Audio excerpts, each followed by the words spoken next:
Hookshot is from Megaman X2, the game I just finished. It's the item given to you by Morph Moth. It's also never made of silk. It's either made of rocks, leaves, crystal, or scrap metal, depending on the stage, which is pretty interesting in itself.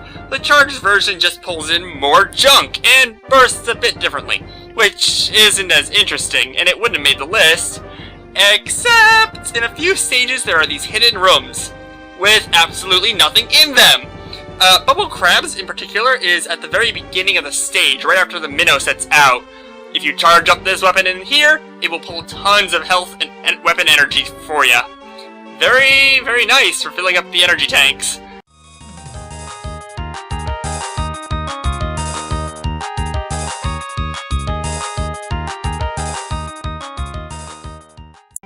This ice-themed bursting projectile from X1's Chill Penguin can be charged to be a freaking ice toboggan and slide through the stage.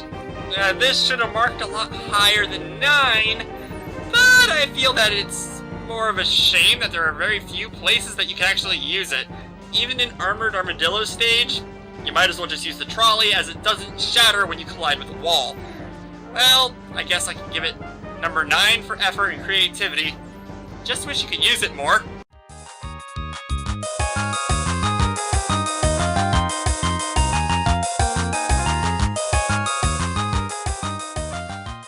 Gotta love a cameo, which is an odd thing for me to say, considering mostly everyone in the studios is currently out on the Tilt-A-Whirl.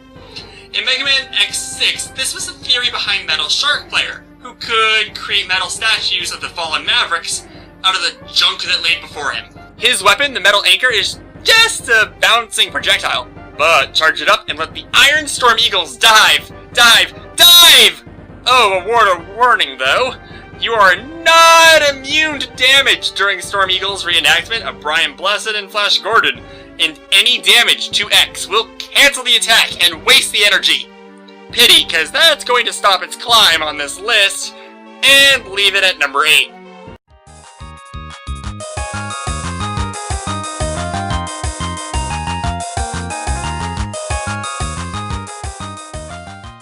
Well, learning from number 8, sort of, Megaman X3's Parasite Bomb will assist you in taking out multiple foes. Its charge component will actually activate during the charge by sending out these 4 crosshairs, hunting for enemies and sending bees at them. Did I mention this was Blast Hornet's weapon? No? Well, that's why the bees. Energy consumption only occurs once a bee has formed, but has also attacked a target. Downside here is that the damage charts kinda remain the same, charged or not, but actually that is the case for most of these. These bees have seeked and found a spot at number 7.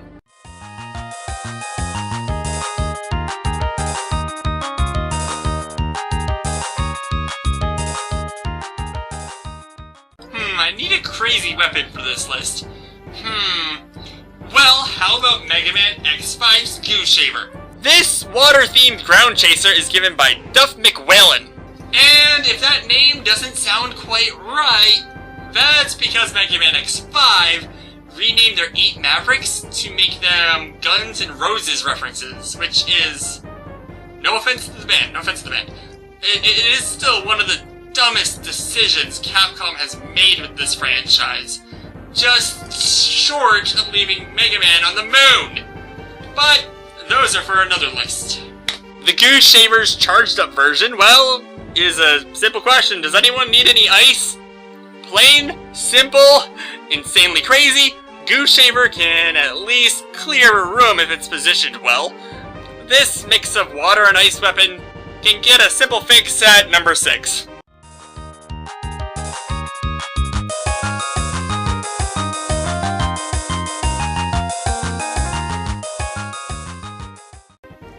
Get a fix at number 6. Man, I sound stupid sometimes. Alright, number 5. Have you ever had one of those out-of-body experiences? Well, with Split Mushroom's Body Soul, you can. This X4 charge creates a clone of you which can take no damage, and allows you to destroy enemies with it. Bonus points to your original self also being immune to damage as well. Hell, your clone can even traverse spikes! However, downside to this is that he cannot leave the screen you are on. And once a given time is up, you are back where you started. That is pretty weak compared to my cloning skills. Why don't you ever use those? I have my reasons. Right, but for a Megaman game without those limitations, it would turn into a game of lemmings. Are you just gonna stay here now? Why not? Soul Body takes number 5? Great, double reviewers. That will be a bit of a problem considering the next number. Why? Well, because...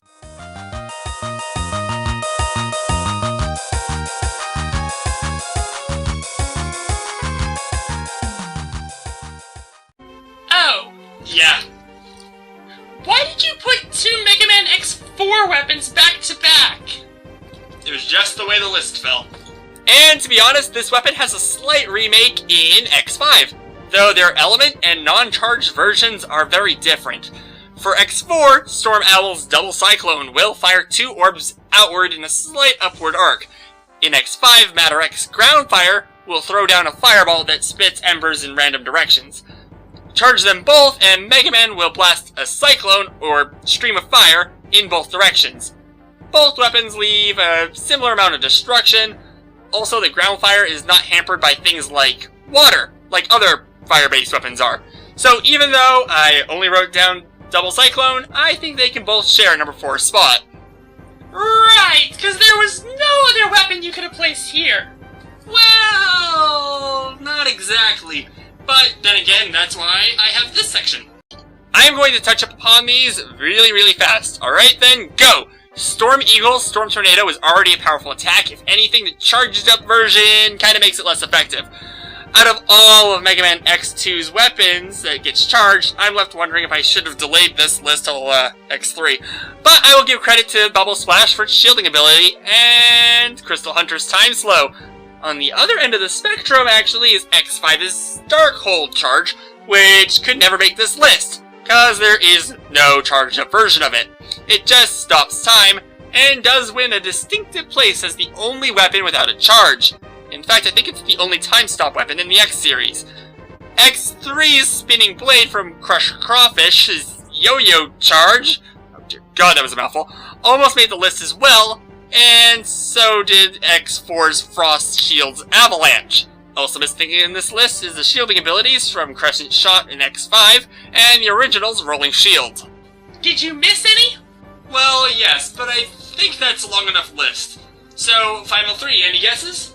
Well, knowing you, are there any heart-stealing attacks? No. Wait. No. Well then, move on.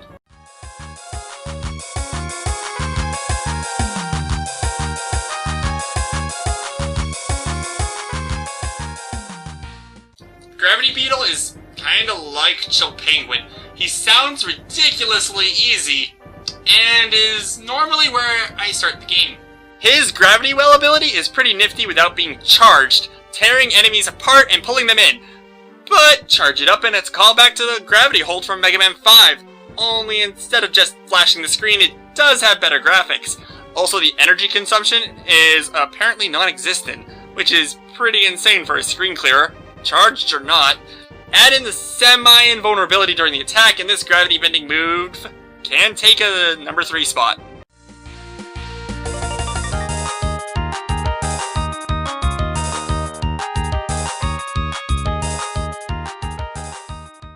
Say, Lyra, don't you hate it when the games throw those damn levels jam-filled with enemies that just hinder your movement?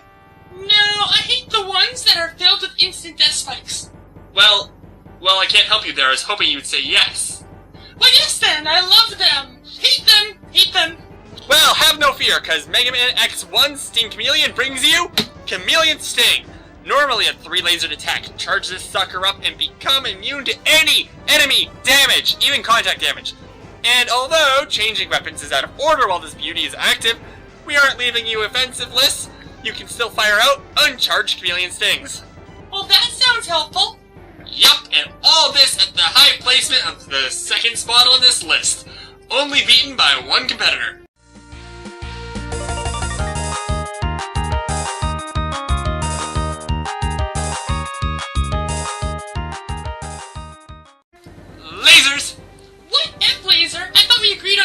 machines.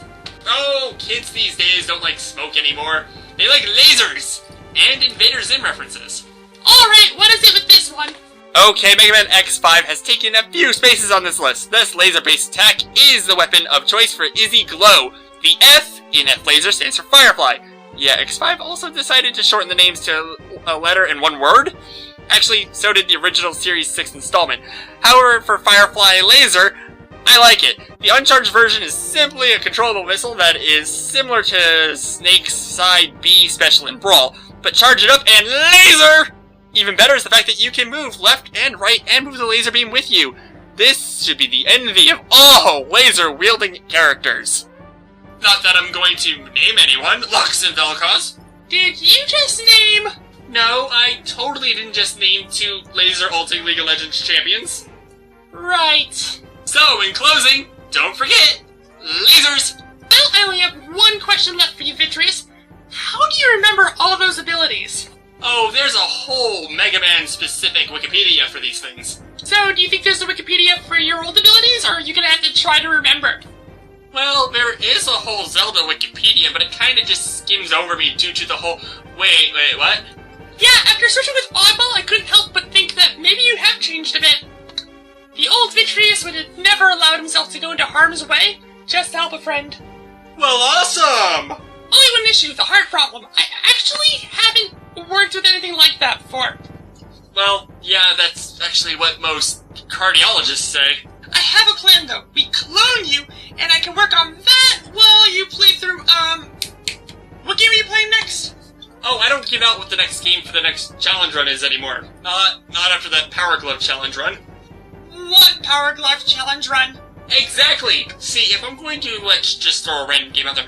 Say I'm playing Metroid Fusion, and then through some strange incident, I end up not playing Metroid Fusion, then I look like a twit. Ah, I see. Well, you know what? I'll go get my cloning spell, and you can come by later. So next time, I am sure we'll have something interesting for you. See you then, here at Misery Mire.